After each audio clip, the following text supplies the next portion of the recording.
Great. Well, I think we can go ahead and get started. And good evening, everyone. It's my pleasure to introduce Dr. Eric Schmidt.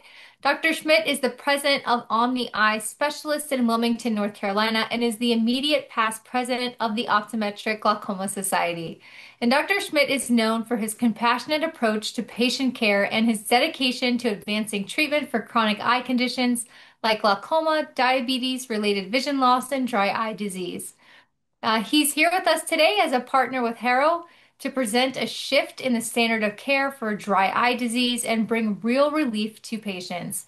So please help me in joining and welcoming Dr. Eric Schmidt.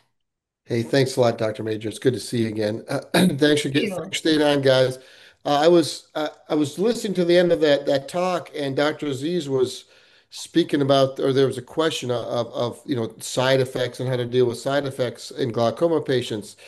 And the side effects, y'all, are super real, and they're much more prevalent than they've ever been for a lot of reasons. But patients who use chronic medications for treatment of chronic diseases, i.e., glaucoma, are prone to have a lot more problems with dry eye.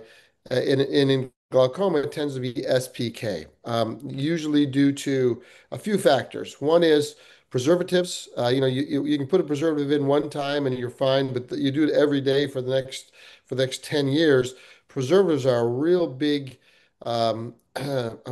issue in patients with glaucoma.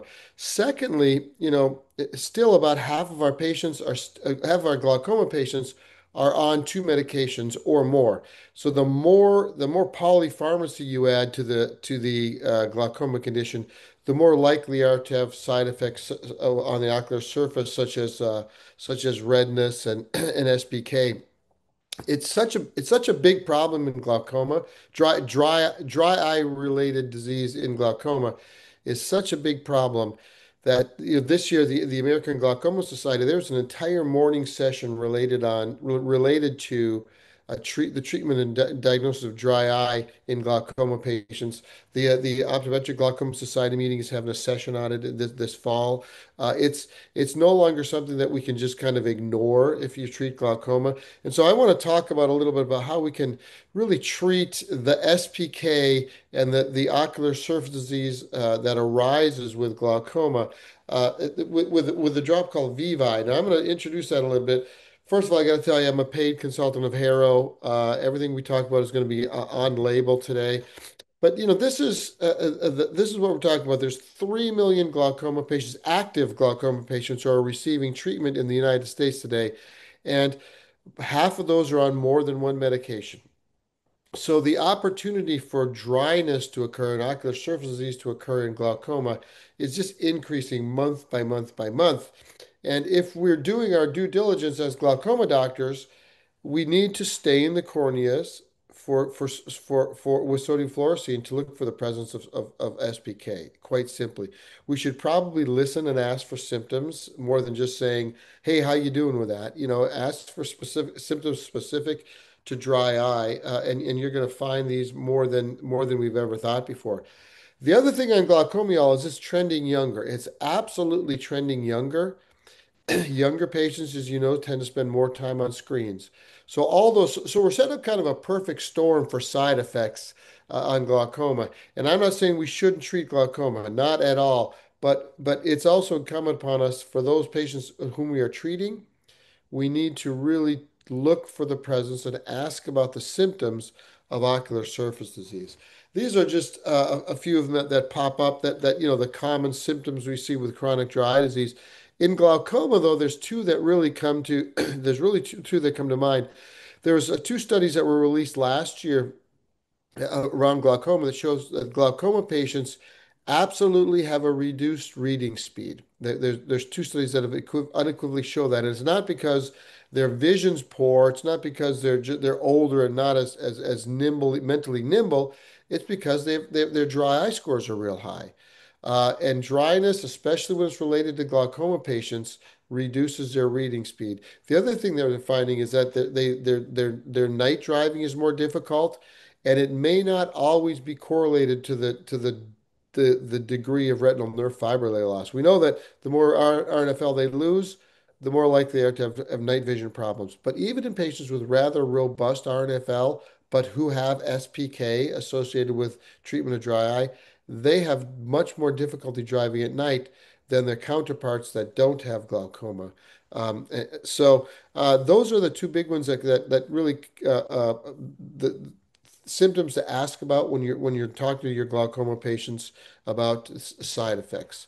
Um, this is if you look at dry lectures, it's funny.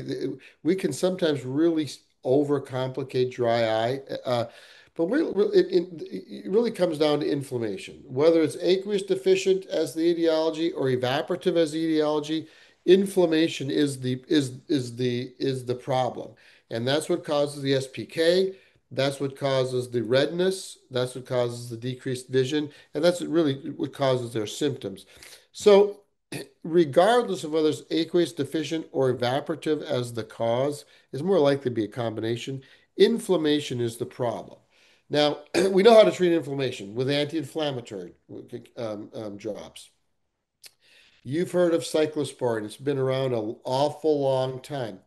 Cyclosporine, Restasis was the highest prescribed branded drug in America for eyes.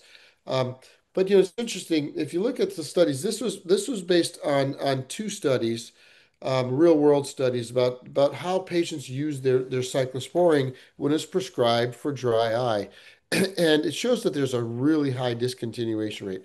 Now I want you to look at the N on this study. It's 6,500 patients. Of those 6,500 patients, at 12 months, 70.8% had voluntarily discontinued the use of Restasis. And there's different reasons for that. The perceived ineffectiveness by either the doctor or the patient.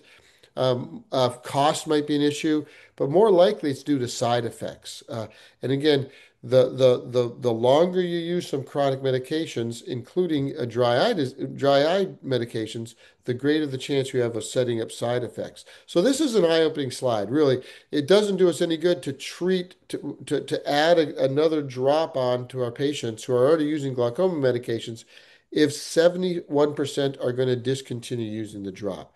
Really doesn't make sense. So I want to talk about VEVI. VEVI is a cyclosporin. You can see it's been around the market for about 2 years now. VEVI is cyclosporine, just like Restasis is. The difference is VEVI is twice the strength of Restasis. Restasis is 0.05, VEVI is zero point 0.1. Now, you would think that stronger is better, but oftentimes in drops that treat dry eye, stronger means more side effects as well. And I just showed you a slide where 71% of the patients who use Restasis discontinued at month 12. So now we're giving our patients a drop that's twice as strong. What's the result? Well, it should result in better anti-inflammatory effect for sure. It's twice as strong. There's reasons for that.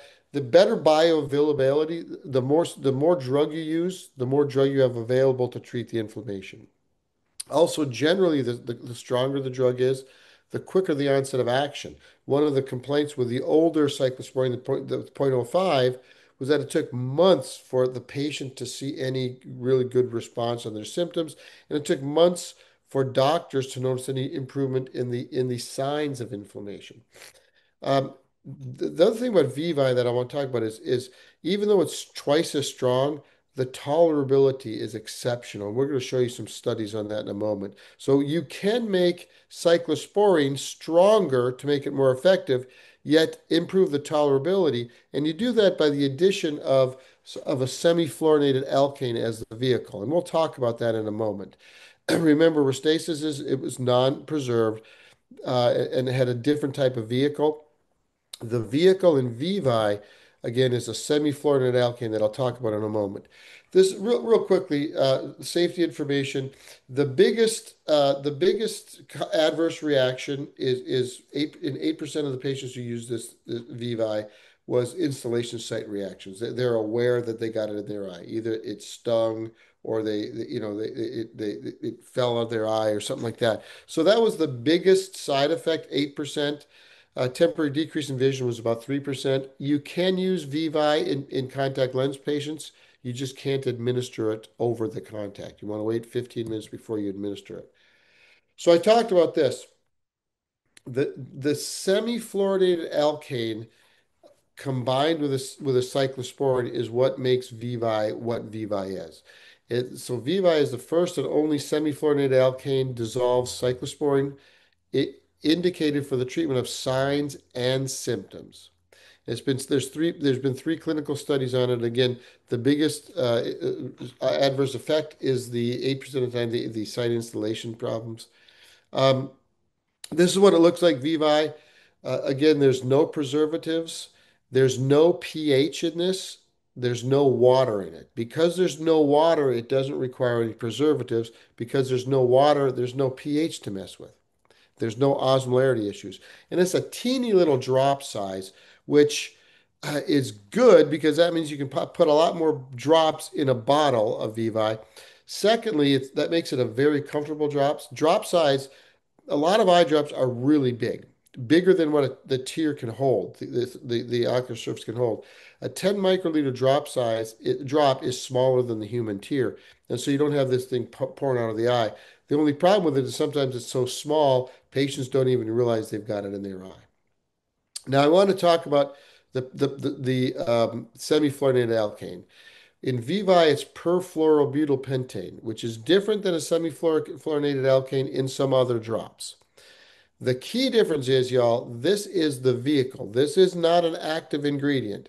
And I think of this as kind of the kicker to cyclosporine. It allows us to use a higher concentration of cyclosporine without adding side effects. In fact, it decreases the amount of side effects.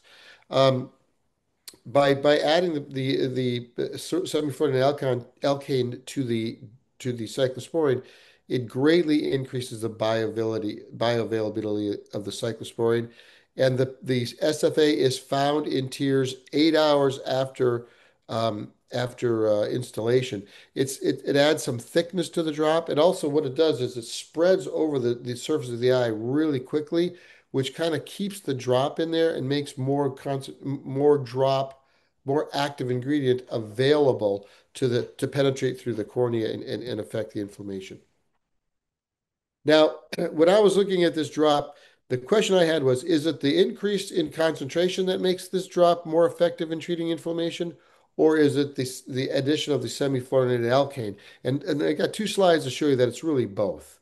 This is studies comparing 4 cyclosporines: Restasis with preservative-free, um, Icurvis, which is basically cyclosporine 0.1% without a semifluorinated alkane, and VEVI, which is cyclosporine 0.1% with a semifluorinated alkane. The orange bar is VEVI. You see at every marker of time, there is greatly increased cyclosporine penetration into the cornea, which allows for better bioavailability and longer availability. So the increase in the cyclosporine itself is important, but more importantly, it's the increased concentration along with the semifluorinated alkane that allows for better penetration and allows for better anti-inflammatory effect. This slide compares again VEVI to Restasis. It also compares those two to just the vehicle, the semifluorinated alkane vehicle. In this slide, the y-axis, the lower down you are on the y-axis, the better the result is. And this is measuring an improvement in corneal fluorescein staining from baseline. You can see the orange is VEVI at day 15, day 29, at 12 weeks, and at 16 weeks, there's a continued better performance for improving corneal fluorescein staining with VEVI than with its vehicle or as compared to Restasis 0.05%. So there really is something to this drug, and it's not just the increased concentration, like I said. It's not just the semifluorinated alkane. It's the combination of those two in the bottle that make this kind of the great drug that it is. These are three studies we're going to talk about very, very quickly. There's two studies that looked for effect of the drop. How well did the drop work? And they measured it by decreased corneal staining and by improvement in the dryness score. So both subjective and objective. The bottom study is the safety study that you're required to do for a year. In that safety study, they also had some outcomes, some improvement outcomes to look at. This is the summary, basically. This is based on the pooled data of those three studies, showed that VEVI compared to its vehicle is better at decreasing corneal staining. 56.8% had improvement of corneal staining at day 15. At day 29, 66% patients on VEVI had improved corneal staining. By the way, that's better than the vehicle itself. So again, there's something to the combination drop here. This is from the extension study, the safety study. Now, the safety study also looked at improvement in corneal fluorescein staining and improvement in tear production as measured by Schirmer's. So on the slide on the left, the lower down you are on the y-axis, the better. And you can see that at week 4, you got great improvement. At week 8, even better. And at 1 year out, you got a 52% reduction in corneal fluorescein staining with VEVI. On the right side, again, it worked very quickly. At 4 weeks, you saw an improvement in the tear production. But look at it at 1 year out, a 98% increase in the tear production in dry eye patients. So the effect is absolutely there. Again, very 3% showed mild or installation site pain as its biggest adverse effect. This is the subjective. Again, I've talked to my patients and say, "Gosh, we've got your cornea looks so much better," and they say, "So what? I don't feel better." So that is, is that a failure? Is that a success? That's up to you to decide. But looking at patients' symptoms. 38% reduction in symptoms at week 56. But importantly, look at week 4. 54.5% is their eye dryness score at week 4, where it was 70.3 at the onset. So that's about a 20% reduction right away. So the other thing about this slide is you look at the further out you go on the duration of the use of the drops, the more improvement you get in symptoms. So this is truly the gift that keeps on giving for patients at twice a day. Based on studies, we can safely tell our patients that you should notice an improvement in your symptoms at week 4. The doctor, should notice improvements of the signs by week 4, and it should get better and better the further out you go. Um, Real quickly, one of the reasons I think that patients fail on chronic therapy is they just can't afford it. Harrow has worked very hard to make this drop accessible. The most important thing I'm going to tell you is I believe that you should send this prescription through PhilRx, the mail order pharmacy. PhilRx will do the prior authorizations for you. They'll do all the hassle your staff hates to do to get this drop approved. It might mean that you need a prior authorization. They'll do that for you. It might mean that the patient gets this one for $0. It might mean that they pay $30. But it's hard for you and your staff to tell the patients what they're going to pay. Let PhilRx team do that because that's what they do. They're contracted with Harrow to do that. I would certainly recommend sending these prescriptions to PhilRx to take the burden of that off your patients. The patients will get, and your staff, the patients will get it sent to them every 30 days. Um, so this is one of the ways I think that you can greatly improve the access for VEVI just by using the PhilRx pharmacy. these savings programs cards that the Harrow reps have. We'd be happy to explain those. Um, any other questions at all for me tonight? Yeah, if anyone has any questions, please feel free to put them in the chat box or in the Q&A, and we'll be happy to answer those. The first night after a holiday, people are ready to go home, probably, I think. Yeah. Well, I'm not seeing any questions. Oh, how often do you use it? Twice a day, every day, twice, chronically. Any other questions? Have you tried the $59 program offered? Yes, yeah, with great success. The reason I don't say that I don't tell my patients that it should be $59 because sometimes it might be cheaper than that. Sometimes it might be a zero copay. But the $59 program has been met with great success. It's more successful if you send it through PhilRx because they'll do all the work for your staff. But in my back of my mind, I'm thinking if it's more than $59, there's an issue there, and then again, we let the PhilRx team try to look at that. Yeah, so nice. Not seeing any other questions rolling in here, but thank you so very much, Dr. Schmidt, for your time, and thank you everybody for staying on and joining us in the sponsor room. And we couldn't have made this free CE possible here tonight without the sponsorship from Harrow. So thank you so very much. Take care, Have a y'all. good Thank night, you. everyone.